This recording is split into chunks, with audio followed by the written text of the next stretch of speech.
Estimados participantes, vamos a dar inicio a la lección de revisión de diferentes modelos de matrices I/C. La finalidad es que ustedes puedan encontrar algunas oportunidades de mejora o algunos complementos o agregados que podemos darle a la presente matriz para satisfacer plenamente los requisitos de la normatividad nacional o internacional cuando sus clientes estén postulando, por ejemplo, a ISO 45001. Entonces, reconozcamos el encabezado. Como toda matriz, presenta el logo de la empresa, el nombre, la parte de la codificación de la matriz, la razón social. En este caso tenemos también espacios para el RUC, para la sede o la obra, la dirección, quién lo elabora, quién lo revisa, específicamente el edificio, el pabellón, el piso o los ambientes de trabajo, así como también el puesto de trabajo. Recordemos que ahora Sunafil pide la matriz I/C a ser desarrollada para cada puesto de trabajo. Esta es una forma de plantearlo. El proceso para efectos de conocer la dinámica de esta matriz va a ser el pintado de instalaciones. Vamos entonces a reconocer primero de qué trata en general. Plantea el ítem para los registros, la actividad, la tarea o elemento propio de la actividad, los peligros, los riesgos, los controles existentes. Luego tiene un espacio para realizar la evaluación basado en la probabilidad y la severidad, con la cual obtienen un grado de riesgo y definen si es que este es significativo. En función a la significancia obtenida se van a plantear controles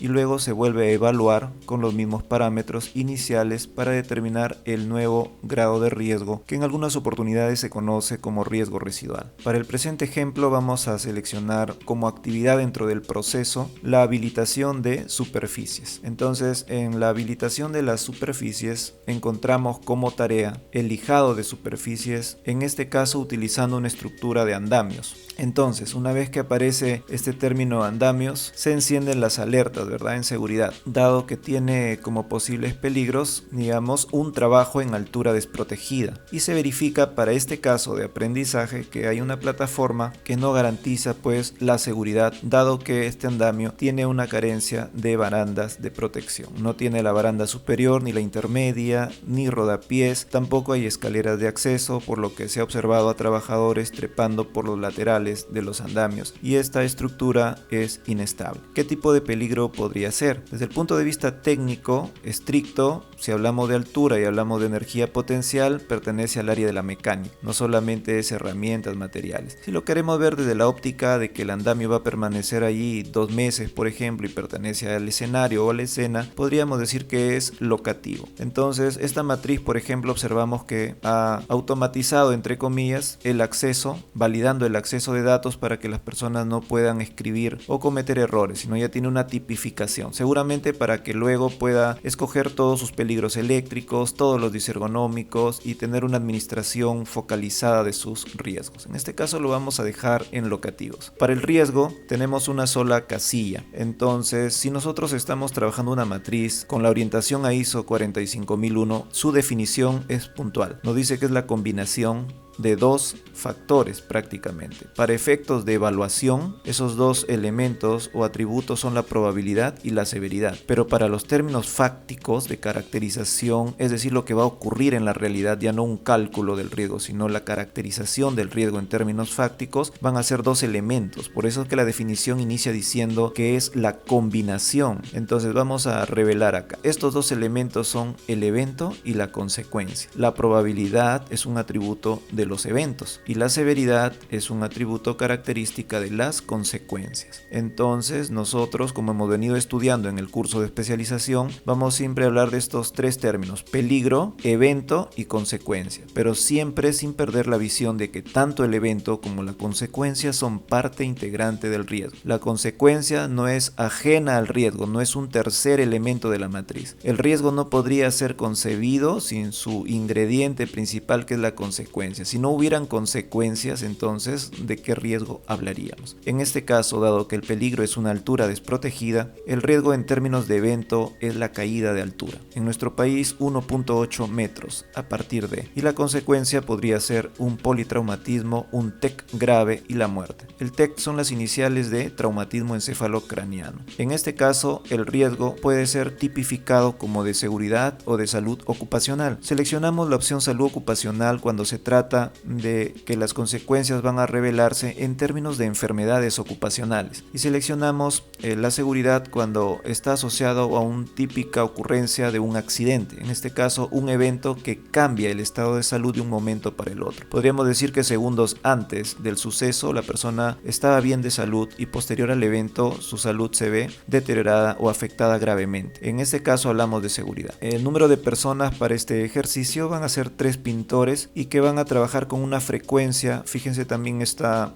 validada la entrada, seleccionamos la opción de forma diaria. Según las condiciones descritas inicialmente, más trabajadores empíricos que no valoran la seguridad aún, que no hay control ni supervisión, diríamos que no se identifican controles que sean suficientes. Luego pasamos ya a la etapa de valoración de la probabilidad y de la severidad, es decir, estamos ya en la parte de evaluación del riesgo. En este caso la probabilidad tiene 4 subcomponentes: personas, controles, capacitación y frecuencia de exposición, lo cual nos da a indicar que para esta matriz la probabilidad está en función a estos 4 elementos, es decir, mientras más personas participan en la actividad hay mayor probabilidad. Tiene que ver con el enfoque de las posibilidades. Si no hay controles, lógicamente se libera la posibilidad de que ocurran los eventos, por tanto la probabilidad aumenta. Con personas menos capacitadas pueden ignorar el riesgo, no percibirlo o simplemente no aplicar los controles, entonces la probabilidad aumenta. Y finalmente, mientras mayor frecuencia haya de exposición, mayor probabilidad. Acá vale decir que la probabilidad tiene un enfoque clásico cuando hablamos de posibilidades y tiene un enfoque frecuentista cuando se habla de primero analizar la frecuencia con que vienen ocurriendo los hechos para proyectar una probabilidad en el tiempo. Esto es un poco más complejo, pero lo vamos a dejar en esos términos. Entonces vamos a asignar valores a cada uno de estos 4 componentes. Entonces del 1 al 3, perdón. Entonces vamos a ver aquí qué valores le vamos a asignar. Yo podría asignarle, por ejemplo, el valor 2, el valor 3, el valor, 2 otra vez, el valor 3. Estos 4 valores que han sido sumados acá para obtener el valor de la probabilidad no se pueden asignar arbitrariamente, sino que por lo menos la normativa y la referencia, en este caso la RM 050 del 2013 TR, nos dice algunos criterios. Por ejemplo, en este caso nosotros vamos a dejarlo nuevamente en 0 para iniciar la asignación de los valores. El primer caso, que es el número de personas. Nosotros tenemos 3 pintores, por tanto, al posicionarnos tenemos esta ayuda textual que nos dice que si son de 1 a 3 trabajadores expuestos, el índice vale 1. Si fuera de 4 a 12, 2. Más de 12, 3. Como es nuestro caso 3, nos quedamos con el valor 1 y lo seleccionamos de aquí. Valor 1. Para el siguiente índice, que es el de controles existentes, hemos dicho que no existen controles y el valor va a ser el número 3. Luego tenemos la capacitación de los trabajadores. En este caso imaginemos que no están entrenados y que no advierten el peligro, y en todo caso si lo advierten no les preocupa demasiado como debiera y no actúan para controlarlo. Entonces vale también valor 3. Finalmente tenemos la frecuencia de exposición. Como hemos dicho que están subiendo diariamente, al menos una vez al día le correspondería el valor 3. Entonces es así como esta matriz también ha permitido que solamente se ingresen directamente los valores y ya mediante fórmulas se encuentra sumando. Para la severidad también le va a poder asignar 3 valores, desde el 1 hasta el 3. En este caso, como la consecuencia son politraumatismos, TEC grave, incluso la muerte, vemos que si vale del 1 al 3, seguramente el valor mayor será el 3. En este caso, una incapacidad permanente o incluso la muerte, dándole el valor en este caso 3.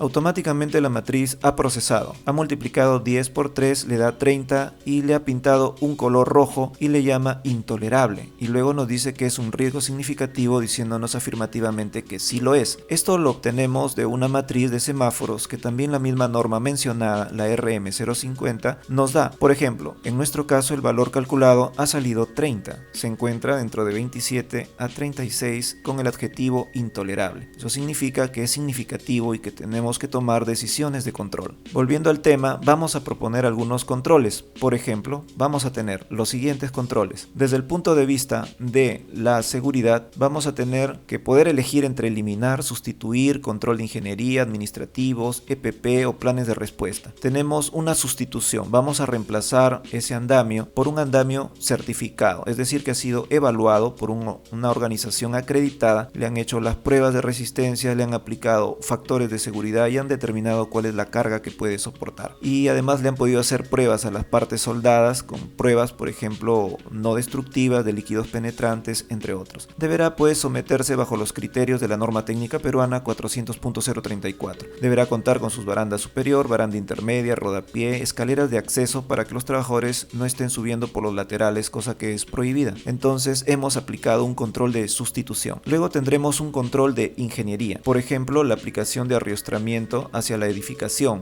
dándole mayor rigidez y estabilidad. Y también se van a instalar puntos de anclaje, y estos puntos de anclaje van a ser revisados y constatados en la resistencia demandada por personal calificado. Controles administrativos, procedimientos escritos de trabajo seguro, permisos para realizar el trabajo, la inspección previa de uso y el tarjeteo de acuerdo a los colores establecidos en la norma G050. Control administrativo, capacitación del personal, tanto en la parte teórica de comprensión como en la parte operativa, desde lo que es el andamio, la verificación de preuso de sus propios EPPs, cómo llenar sus ATS, entre otros. Asimismo también se aplicará o por lo menos se requerirá el examen médico ocupacional vigente con un certificado de aptitud como apto, sin restricciones.